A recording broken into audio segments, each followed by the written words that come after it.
Find the zeros of the quadratic expression x squared minus 25. Step 1 is always set the expression equal to 0, and then we want to factor it. I recognize a difference of squares here. X squared is a perfect square and 25 is a perfect square. So I can use my difference of squares pattern to factor this out, and that gives me x plus 5 times x minus 5 equals 0. Now I can set each of these individually equal to 0 and solve. X plus 5 equals 0, and then x minus 5 equals 0. The first one gives us x equals negative 5, and the second one gives us x equals 5. So my zeros of x squared minus 25 are 5, 0, and negative 5, 0. Let's try one more example.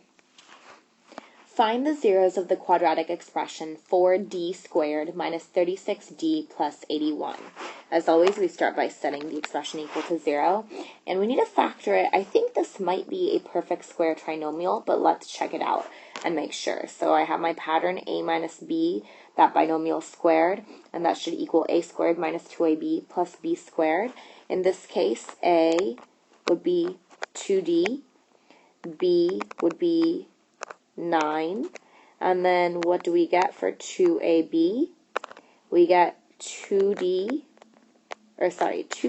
2d times 9, which is equal to 36d, which does match the second term in our expression. So we have a perfect square trinomial, and we can factor it as such. So this would turn into 2d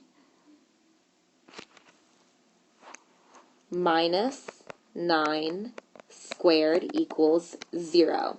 And if we write that out, that's the same as saying 2d minus 9 times 2d minus 9 equals 0.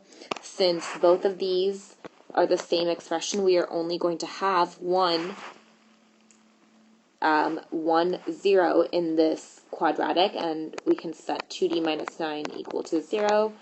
That gives us 2d equals 9, and d equals 9 over 2. So our 0 of this expression is 9 over 2, 0.